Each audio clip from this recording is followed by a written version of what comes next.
Vivendo as Escrituras, no dia de hoje, onde nós vamos falar a respeito da palavra de Deus, a maneira como a Bíblia foi feita e como também interpretar a Escritura, como nós podemos ler e compreender a palavra de Deus. Sejam todos muito bem-vindos, pessoal que está chegando agora.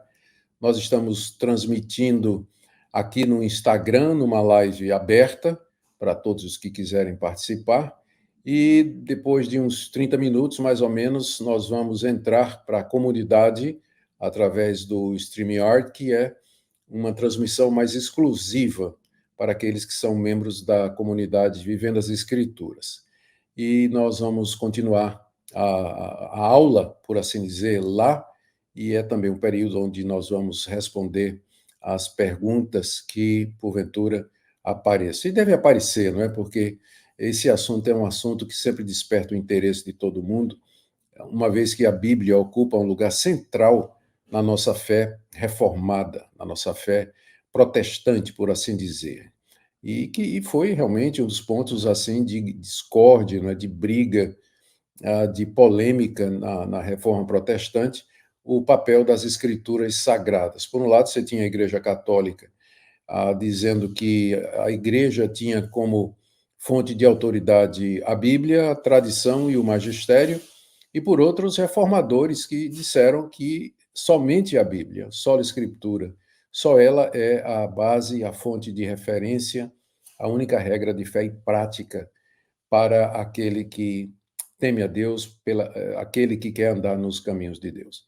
Então, por conta disso, a Bíblia sempre ocupou um lugar primordial e central na vida da igreja cristã, igreja protestante e reformada. E sobre isso nós estaremos falando na live de hoje. Então, sejam bem-vindos, vocês que estão chegando, é com alegria que nós recebemos todos vocês. E sem muita mais demora, nós vamos passar para conversar um pouquinho a respeito do tema da nossa live. Eu queria começar falando a respeito da Bíblia. O que é a Bíblia? E pode parecer que uma redundância, não é? Mas saber exatamente o que é a Bíblia vai nos ajudar a entender melhor. Quanto mais você sabe a respeito de uma coisa, melhor você pode entender aquela coisa, por assim dizer. Então, vamos lá. Em primeiro lugar, a Bíblia, você tem que lembrar, quando você pega a sua Bíblia e você abre e você começa a ler, que você tem diante de você um livro muito antigo. É um dos livros mais antigos do mundo. O primeiro livro dela foi escrito por volta de 1500 antes de Cristo. Nós entendemos que é essa data em que Gênesis foi escrito, o livro de Gênesis. E o último livro foi escrito cerca de 80 depois de Cristo. E aqui eu estou me referindo à literatura joanina, o Evangelho de João e as 3 cartas que ele escreveu. Então você tem um período aí de cerca de 1580 anos em que a Bíblia foi produzida. Outra coisa a você observar é que ela foi escrita por mais de 40 autores distintos. Muito embora a gente chama de Bíblia, né? Mas a palavra Bíblia, na verdade, quer dizer uma coleção de escritos. Mais de 40 pessoas participaram na confecção do livro que você tem na sua mão. A maioria desses autores eram judeus, com poucas exceções, como, por exemplo, Lucas, que é gentio e que escreveu um dos 4 evangelhos. Todos os autores da Bíblia vieram do mesmo lugar. Eles moraram, viveram, morreram no Antigo Oriente, que hoje é parte do Irã, Turquia, Síria, Líbano, Egito, Israel, e todos eles escreveram em hebraico, alguns em aramaico, por exemplo, partes do livro de Daniel e de Jeremias e do livro de Esdras, e o Novo Testamento, que foi escrito totalmente na língua grega. Todas essas línguas são línguas já mortas, não se falam mais, o hebraico que se fala hoje não é mais o hebraico bíblico e nem o grego que se fala hoje, que é o grego demotique, é o mesmo grego koiné, em que a Bíblia foi composta no Novo Testamento. Ela tem 66 livros, divididos entre Antigo Testamento, 36, e Novo, 29 livros, perdão, estou misturando aqui, é 39 e 27, né? Estou com a cabeça meio de mudança ainda, né? Aliás, aproveitando, né, que você está aí, esses homens que você está vendo aí atrás de mim, eles são retratos dos reformadores. Eu estou num estúdio novo, estou já nos Estados Unidos e transmitindo daqui, e é com muita alegria e gratidão a Deus que nós podemos conversar e falar usando esse meio de comunicação, tá bom? Então, o cânon hebraico, com os seus livros, ele é dividido em três partes, diferentemente da divisão tradicional que nós temos. Ele é dividido em lei, profetas e escritos. São as três grandes divisões da Bíblia hebraica. E o cânon do Novo Testamento, ele é dividido em evangelhos, atos, cartas paulinas, cartas gerais e Apocalipse. Então você tem uma verdadeira biblioteca na sua mão, um livro muito antigo, escrito por mais de 40 autores diferentes. Todos vieram da mesma região do Antigo Oriente e falaram essas três línguas e escreveram nessas três línguas. E nós, cristãos e judeus, recebemos o Antigo Testamento como inspirado por Deus e, portanto, infalível e inerrante. É claro que os judeus não chamam a Bíblia hebraica de Antigo Testamento porque eles não creem no Novo, né? Eles não creem. Eles se referem como sendo Tanar ou então as escrituras hebraicas. Nós, cristãos, acrescentamos o Novo Testamento, que nós consideramos também inspirados por Deus. Então, para nós, a Bíblia tem duas partes, o Antigo e o Novo Testamentos, o Novo adicionado ao Antigo, porque nós cremos que o mesmo Deus que inspirou a Bíblia hebraica é o mesmo Deus que inspirou os apóstolos a escrever aquilo que eles escreveram, os evangelhos, o livro de Atos e as cartas. Bom, a gente poderia pensar o que é que um livro tão complexo, tão multifacetado, com tantos autores diferentes, vivendo em épocas diferentes, é, eles têm uma única mensagem, mensagem diversa.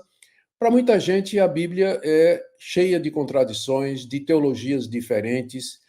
Os autores, cada um tem um pensamento, uma cosmovisão, mas nós cremos que, na verdade, apesar de toda essa diversidade da autoria humana, de tal forma o Espírito Santo preservou o processo de escrituração da Bíblia, que ela tem uma mensagem só.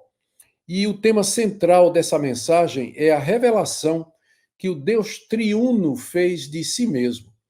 Deus se revelou, Deus se deu a conhecer aos homens que ele havia criado. E essa revelação, ela pode ser dividida em quatro partes: criação, queda, redenção e consumação. Vou repetir: criação, queda, redenção e consumação. A terceira parte, que é a redenção, ela é a parte mais extensa e consiste nos atos redentores de Deus na história humana. Nós podemos dizer que a Bíblia é o registro dos atos salvadores de Deus no tempo e no espaço. É esse o tema que une todos os 66 livros canônicos do Antigo e do Novo Testamentos.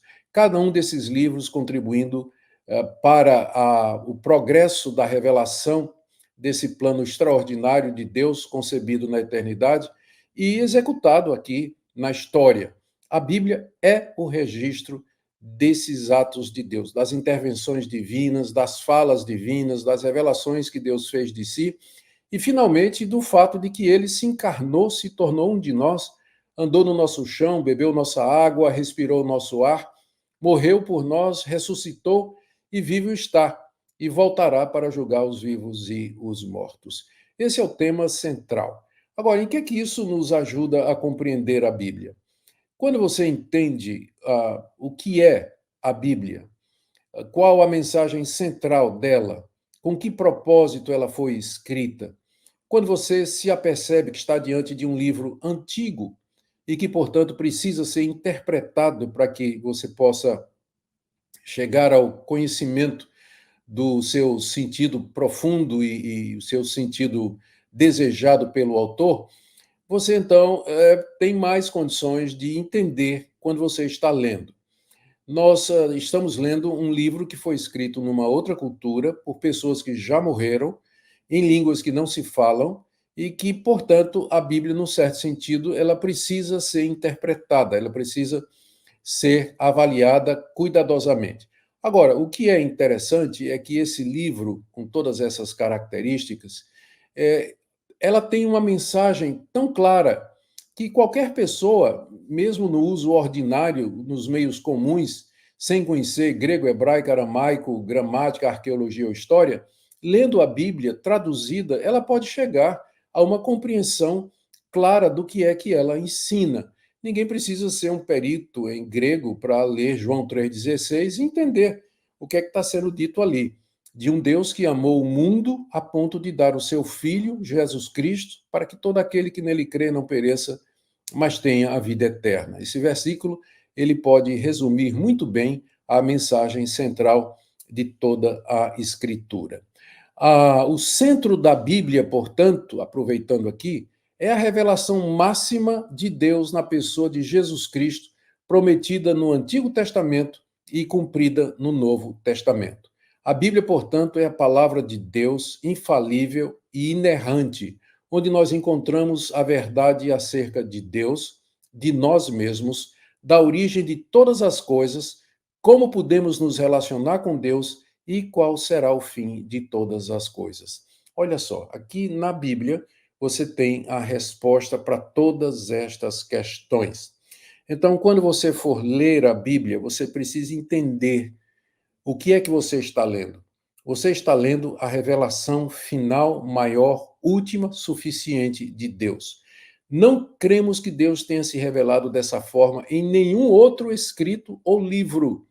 A Bíblia é única. Ela e somente ela é a revelação verdadeira da parte de Deus. Não há outros livros que contenham ou sejam algo desse tipo, não tem nada que se pareça com a Bíblia. Por isso que nós a recebemos com autoridade. Olha o impacto disso na leitura e na interpretação. Se você considera a Bíblia como eu estou falando, então você vai ler a Bíblia, procurando entender a vontade de Deus e você vai se submeter à Bíblia, você vai se aproximar da Bíblia com espírito de submissão e de quebrantamento e de humildade diante do Deus que misericordiosamente se revelou dessa forma tão extraordinária nesse livro único. A Bíblia, nós dizemos, ela, num certo sentido, é um livro humano, porque foi escrito em linguagem humana por pessoas como você e como eu, que viveram num determinado lugar no tempo e no espaço e que se valeram das regras gramaticais da sua época e usaram figuras e metáforas e ilustrações que faziam parte da sua cultura. Então, num certo sentido, a Bíblia deve ser lida como nós lemos qualquer outro livro, usando as regras de interpretação, como, por exemplo, prestar atenção no contexto, olhar o quadro maior, procurar com a intenção do autor, que geralmente identifica qual o sentido verdadeiro, sempre preferi a leitura simples e natural do texto, sem alegorias, sem fantasias e sem qualquer espiritualização, a não ser que o texto demande isso. Mas esse mesmo livro, que é humano, ele também é um livro divino. Uma vez que ele vem da parte de Deus, é preciso que nós sejamos iluminados por Deus para entender. Porque veja só, o Criador dos céus e da terra, o Deus Santo, onipotente, onipresente, se revelou a nós através de um livro. Nós podemos compreender aquela revelação, mas nós só iremos compreendê-la salvadoramente, com proveito espiritual, se Deus iluminar o nosso entendimento. Se o Espírito Santo, mais propriamente, a terceira pessoa da Trindade, ela nos abrir o entendimento, iluminar os olhos do coração, para que nós, ao lermos João 3,16, nós possamos dizer: isso aqui é para mim. Ele morreu por mim. E eu sei que, crendo nele, eu tenho a vida eterna. Somente Deus pode fazer esse tipo de coisa. Eu me lembro quando eu estava fazendo o meu doutorado aqui nos Estados Unidos, na Universidade de Westminster, lá na Pensilvânia. Meu orientador era um homem chamado Moisés Silva. e apesar do nome, não é, ele era americano, ele era de origem cubana, naturalizado. E uma vez na sala de aula, ele falando a respeito de interpretação, leitura e entendimento da Bíblia, e ele falava a respeito do papel do Espírito Santo. Qual era o papel que o Espírito Santo desempenhava no processo de compreensão da Escritura? E aí ele disse o seguinte, ele fez uma pergunta para a classe. Ele disse, olha, se eu pegar aquela passagem de 1 Coríntios capítulo 15, onde o apóstolo Paulo diz, o que farão aqueles que se batizam pelos mortos? E eu colocar 3 estudiosos que conhecem grego, que conhecem hebraico e que são peritos em interpretação bíblica e der para eles esse texto e pedir que eles interpretem o texto. Eles não são crentes, eles são ateus. E na outra sala eu coloco 3 crentes piedosos, homens de oração, pessoas que andam com Deus, dou o mesmo versículo e peço para interpretar. E aí Silva perguntou: quem vocês acham que será o grupo que vai interpretar melhor o que a passagem está dizendo? Aí, quase todos nós dissemos, a maioria disse, não, os que são crentes, né, eles vão... E ele disse, não, porque, na verdade, o Espírito Santo não ensina gramática, o Espírito Santo não vai dar a você um conhecimento que você não teve antes. Interpretação, 80% de interpretação é você seguir regras gramaticais. Como qualquer outro livro, a Bíblia se sujeita, ela é literatura. E com isso ele quis dizer que nós não podemos, em nome da direção do Espírito Santo, negligenciar o estudo da palavra de Deus. Então, uma vez que você está consciente disso, que você está diante de um livro que é humano, mas também é um livro divino, inspirado por Deus, você vai entender por que Calvino adotou o lema orare et labutare, orar e labutar. Por um lado, você tem que orar pedindo a Deus iluminação para compreender salvadoramente a palavra de Deus. Por outro, você vai labutar, você vai pesquisar, você vai comparar versões, você vai usar todas as ferramentas que você tiver ao seu alcance para poder chegar ao sentido original, aquele pretendido pelo autor humano. Então, é por isso que é importante você saber o que é a Bíblia, como ela foi feita, quais são as suas partes, para que você possa ler com mais inteligência e você possa chegar ao verdadeiro entendimento do sentido que foi pretendido pelos autores. Então, é isso que a Bíblia é, a revelação única de Deus. Deus não se revelou de outras maneiras em outros livros, mas unicamente na Escritura Sagrada. É nela que nós encontramos a vontade de Deus a respeito de nós, de que maneira nós podemos servir esse Deus, adorar esse Deus, agradar esse Deus. Tudo isso nós temos na Bíblia, a palavra de Deus. Por isso que é tão importante que você leia, que você entenda, que você medite e que todos os dias você tire um tempo diante de Deus para penetrar nas profundezas maravilhosas desse livro que tem abençoado gerações e mudado continentes e assim por diante. Muito bem. Agora vamos entrar mais um pouco aqui, né, e numa parte mais, eu diria, mais acadêmica, mas eu acho que tem, no fim eu vou mostrar como é que isso também é importante para que nós possamos interpretar a Bíblia. Eu estou me referindo à história da formação da Bíblia. Como é que ela foi formada?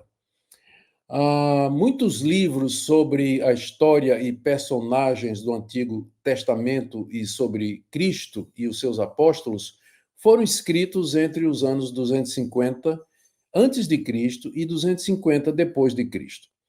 250 anos antes de Cristo, período aí do que a gente chama do Segundo Templo, os judeus produziram muito material escrito em grego, livros apocalípticos, livros de história. Eu vou depois dar uma relação. E depois da vinda de Cristo, cerca de mais 250 anos para frente, os cristãos também escreveram muita literatura a respeito de Jesus, da vida de Jesus, da infância de Jesus, do que ele fez, do que ele disse, e também os atos dos apóstolos individualmente, e assim por diante. Antes de Cristo, esses livros escritos pelos judeus eles foram escritos em grego. E depois de Cristo também, tudo escrito em grego pelos cristãos, e isso vai do ano 50 até o ano 250. Agora, por que a igreja cristã reconheceu como inspirados por Deus somente os 66 livros que hoje compõem o cânon adotado nas igrejas históricas? A igreja, os cristãos, os primeiros cristãos, eles rejeitaram os livros escritos antes de Cristo em grego, como os judeus também tinham feito. É interessante, não é? Que os judeus foram os primeiros a rejeitar essa literatura que foi produzida antes de Cristo por outros judeus, eles não aceitaram. E uma das razões é que não batiam com os cânones, ou com os critérios de canonicidade e de inspiração. Aí eles rejeitaram, olha, o Apocalipse de Moisés, a ascensão de Isaías, a assunção de Moisés, a epístola de Aristeias, onde tem aquela famosa lenda da Septuaginta, que foi traduzida por 70 sábios judeus em Alexandria durante 70 dias, o livro dos Jubileus, Oráculos Sibilinos, primeiro livro de Enoque, primeiro, segundo, terceiro e quarto Macabeus, primeiro, segundo e terceiro livro de Enoque, o Testamento, desculpem, água aqui, por favor. Precisa. Testamento dos 12 patriarcas, Baruque, Eclesiástico, Tobias, Judite. Os cristãos também rejeitaram muita coisa que havia sido escrita. Por exemplo, o proto-evangelho de Tiago, ou o evangelho da infância de Tiago, ou o evangelho de Tiago, o evangelho da infância de Jesus, escrito por Tomé, ou o evangelho do pseudo-Tomé, evangelho árabe da infância, livros sobre o nascimento de Maria, história de José o carpinteiro, o evangelho dos ebionitas, evangelho dos nazareus, evangelho dos nazarenos, evangelho dos hebreus, evangelho de Judas, evangelho de Tomé, evangelho de Nicodemos, já pensou? Atos de Paulo e Tecla, que foi uma discípula dele, diz lá, né, no livro apócrifo, Atos de Pedro, Carta de Barnabé, Apocalipse de Pedro. Gente, a lista é muito grande. A igreja cristã decidiu que esses livros apócrifos poderiam ser lidos como escritos meramente humanos, mas não como palavra de Deus, não como palavra de Deus. E para fazer a distinção entre o que era a palavra de Deus e o que não era, diante de toda essa literatura que foi produzida, utilizou-se o seguinte critério, os seguintes critérios de canonicidade. Primeiro, a apostolicidade. O livro teria de ter sido escrito por um dos apóstolos de Cristo, os 12 ou Paulo, ou por alguém associado aos apóstolos, como Lucas e Marcos. E Tiago, que é irmão de Jesus, e Judas também, e meio-irmão de Jesus, não é? Ambos meio-irmãos de Jesus. Então, apostolicidade. Só isso já deixou de fora a grande maioria, porque não foram escritos por apóstolos de Cristo, nem por alguém próximo, né, associado aos apóstolos, como eu mencionei. O segundo critério é que esses livros, para serem considerados canônicos, palavra de Deus, eles tinham que concordar com o ensino dos apóstolos. Então, se ensinasse alguma coisa que não fosse ensinada, ou que não tivesse sido ensinada por Pedro, por Paulo, por João, por Mateus, então esse livro era considerado apócrifo, era um livro que não merecia ou que não seria considerado como palavra de Deus. E um terceiro critério era universalidade, ou seja, a aceitação desse livro pelas igrejas, tanto do Oriente como do Ocidente. E isso faria, esses três critérios juntos, fariam com que se reconhecesse a inspiração e a autoridade da palavra de Deus. Esses 66 livros, então, eles foram reconhecidos como sendo os livros, os únicos livros que preenchiam aqueles critérios que eu mencionei. E assim tiveram reconhecimento como o cânon final da palavra infalível, confiável e autoritativa de Deus. Isso tudo aconteceu até o século IV. Veja bem, no século IV a gente tem o reconhecimento formal desses livros. Mas antes disso, eles já eram considerados palavra de Deus. Você vê, por exemplo, o apóstolo Pedro, na sua carta, se referindo aos escritos de Paulo como sendo palavra de Deus. O próprio apóstolo Paulo faz citações de Jesus preservada nos evangelhos e coloca em pé de igualdade com as escrituras do Antigo Testamento. Então, desde cedo já havia consciência de que os apóstolos, eles eram os continuadores do espírito profético do Antigo Testamento e que os escritos deles estavam em pé de igualdade com os escritos de Moisés e dos profetas e assim por diante. Então, já cedo, os escritos, ainda enquanto os apóstolos eram vivos, os escritos que eles produziram eram reconhecidos como sendo, de fato, da parte de Deus, porque eles entendiam que os apóstolos foram enviados da parte de Deus mediante Jesus Cristo. E uma prova disso eram os sinais e prodígios extraordinários que eles podiam fazer. Mas houve, então, esses livros, eles eram lidos, eram usados na liturgia do culto, eles eram a base da verdade, era a base da pregação dos primeiros cristãos, eles pregavam a partir das palavras dos apóstolos e assim por diante. Mas houve alguns fatores que levaram a igreja finalmente a declarar oficialmente esses livros como inspirados por Deus, e esses fatores foram, em primeiro lugar, o surgimento de um herege chamado Marcião, que fez uma distinção entre o Deus do Antigo Testamento, Demiurgo, um Deus mau e perverso, e o Deus do Novo Testamento, que era o Pai do nosso Senhor Jesus Cristo, um Deus amoroso e um Deus bom. Então, para ele, quem inspirou a Bíblia não foi o Demiurgo, mas o Pai de Jesus. Portanto, o que fosse falar de amor, o que fosse falar de redenção e de graça, isso era inspirado por Deus. Mas o resto, Antigo Testamento ou livros do Novo Testamento que falavam de lei, defendiam a lei, a morte de nações e tudo mais, aquilo ele rejeitou. Marcião foi o primeiro a tentar formar um cânon, dizendo esses são os livros inspirados por Deus. Foi rejeitado pela igreja, naturalmente, não é considerado como herético, mas não parou aí, porque veio Montano. Montano era da região da Frígia, ele acreditava que era tão inspirado por Deus quanto os apóstolos, e que, portanto, o que ele falava, o que ele dizia, também era inspirado por Deus e estava no mesmo nível apostólico. Ele tinha duas profetisas com ele, Maximila e Priscila, que supostamente eram canais, órgãos pelos quais Deus falava também.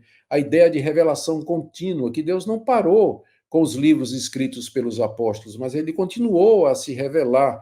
E aí, então, o movimento montanista foi também considerado como herético pela igreja, e, apesar disso, o movimento ainda continuou por algum tempo. Muita gente, né, acabou aderindo a Montano, até que, finalmente, como movimento, ele terminou, embora, como ideia, ele permaneça, né, até o dia de hoje. Tem muitos montanistas hoje, né, gente que ainda acredita em revelação direta da parte de Deus, Deus mostrando novas verdades e coisas novas em pé de igualdade com as Escrituras.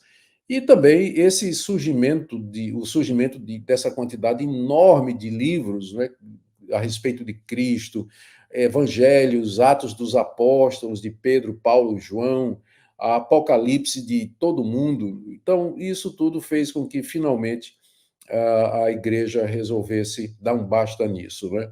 Além disso, você tem aqui um outro fenômeno, que é a tradução da Bíblia para o latim. Isso aqui é importante você saber.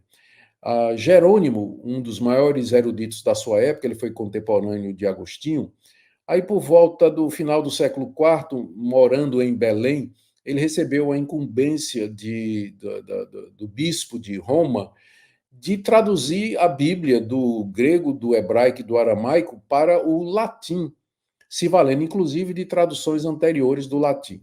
Então, morando lá em Belém, Jerônimo se dedicou à tarefa e ele fez uma tradução primorosa que veio a ser conhecida como a Vulgata Latina e que é a Bíblia oficial da Igreja Católica até o dia de hoje.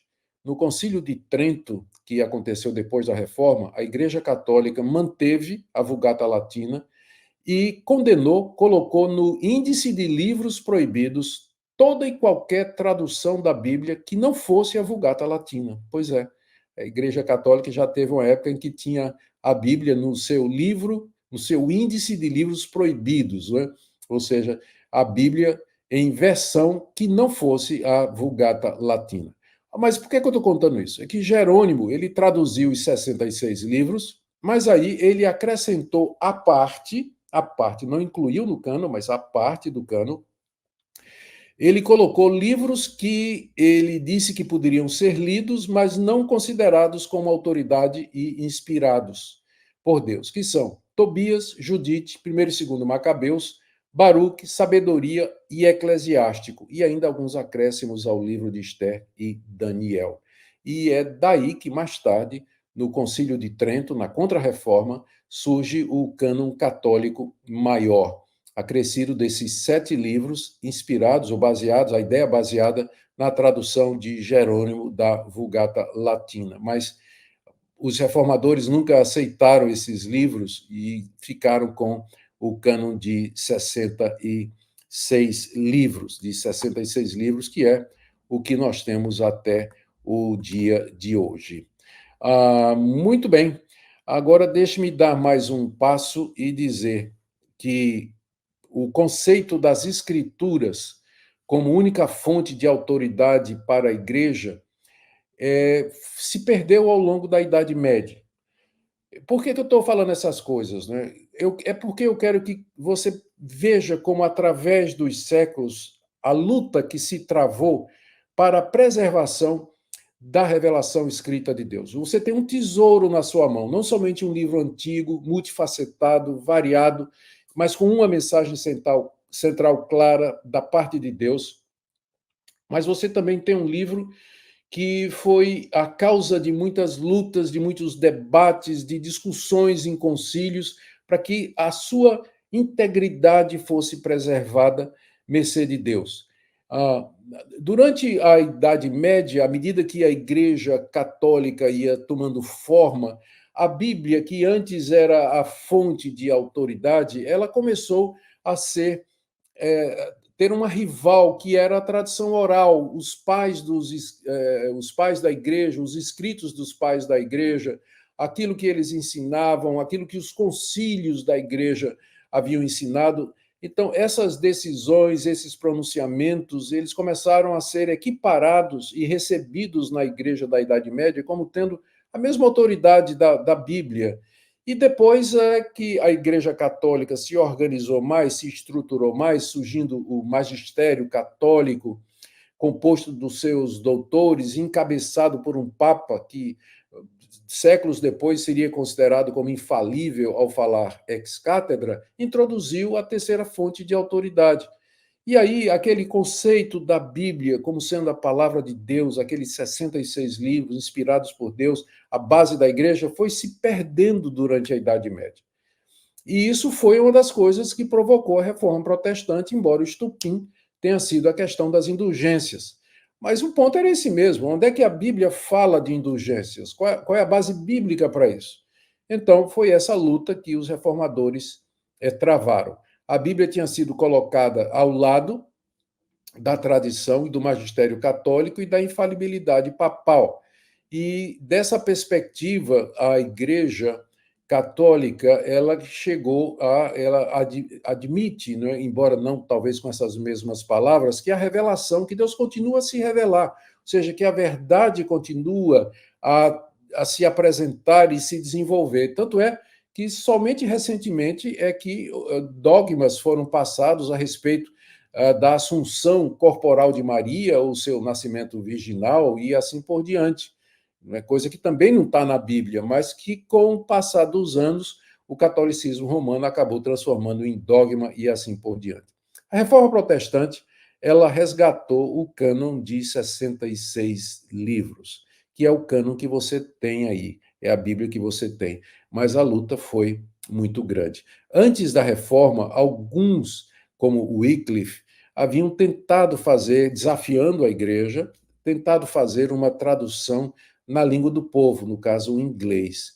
E John Wycliffe, ele foi morto, ele foi queimado por conta dessa ousadia de querer traduzir a Bíblia para o povo. Durante a Idade Média, a Bíblia não estava ao alcance do povo. As pessoas iam para as missas que eram feitas em latim, elas mesmas não entendiam latim, e às vezes nem o próprio padre que estava ministrando entendia latim. Então, a verdade de Deus, essa verdade preciosa que foi encapsulada nas escrituras sagradas, registradas de maneira tão perfeita, trabalho divino, não é? Ela se perde na Idade Média. Ninguém, não é? Então, quando os reformadores, quando Martinho Lutero, lendo Romanos, ele compreendeu que a justificação é pela fé em Cristo Jesus, não por obras, mas somente pela fé. Isso foi o estupim que acendeu a Reforma Protestante, cujo lema principal é sola scriptura. Agora, quando a gente fala sola scriptura, a gente não está dizendo que nós não podemos ler outros livros, que nós não podemos consultar outras fontes, que nós não podemos consultar a tradição. Claro que podemos, mas o juiz final em toda matéria de fé e prática é a Bíblia. Ela é o juiz final. Você, não é proibido. Né? Quando os protestantes reformados, quando a gente diz sola escritura, não quer dizer que a gente só lê a Bíblia. A gente lê muita coisa. A gente lê as obras dos pais da igreja. A gente lê a obra dos monges da Idade Média. A gente lê a obra de Agostinho. A gente lê Tomás de Aquino. Mas, para nós, o critério, o fiel da balança, é aquilo que está escrito na palavra de Deus. Portanto, quando você. Agora eu posso falar alguma coisa sobre isso.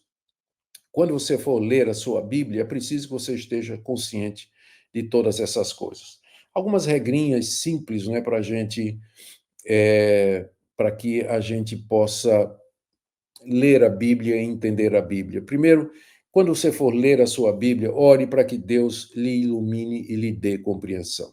Você está diante de um livro antigo, de um livro escrito por pessoas de outra cultura, numa língua que você não fala. Você está lendo uma tradução e, graças a Deus, que as traduções que nós temos, elas são fiéis. Então, você ore pedindo que Deus ilumine o seu entendimento para que a leitura seja proveitosa e que todas essas barreiras possam ser superadas pela ação do Espírito Santo. Segundo, você deve comparar as traduções. Aqui eu quero sugerir que você tenha 3, 4, 5 diferentes traduções da Bíblia em português, como, por exemplo, a ARA, NVI, Nova Almeida Atualizada, NVT. Você pode pegar essas traduções e você leia comparando. E isso vai dar a você uma visão melhor da passagem, vai mostrar a você onde os tradutores divergem e o que provavelmente indica um ponto difícil de traduzir no grego ou no hebraico. Consulte bons comentários ou bíblias com notas, como, por exemplo, a Bíblia de Genebra, a Bíblia de Estudos NVI, a Bíblia de Estudos da NAA. Complemente isso também com a leitura de bons livros teológicos. Anote as dúvidas para perguntar a alguém depois e lembre das seguintes regras para você ler e entender a Bíblia. Primeiro, a Bíblia é a sua melhor intérprete. A Bíblia é a sua melhor intérprete. Se uma coisa é obscura no lugar, ela é clara em outro lugar. Deixa eu me dar um exemplo.